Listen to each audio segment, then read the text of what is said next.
Qual o seu conhecimento sobre a nação a qual você pratica?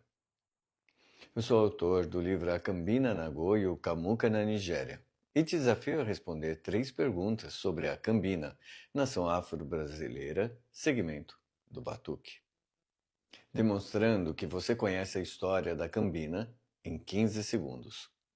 Teste seu conhecimento. Essa é a história da Cambina que documentamos no livro científico A Cambina na Goa e o Camuca na Nigéria, baseado em registros, depoimentos e documentos devidamente checados e apresentados para o leitor. Poder acessar as fontes, inclusive, caso ache necessário, terá a oportunidade de checá-las. Deixe suas respostas nos comentários e acerte e se orgulhe do seu conhecimento.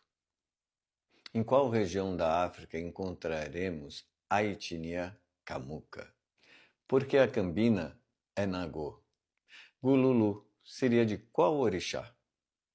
E não esqueça de seguir para mais conteúdo que te conecta com a ancestralidade.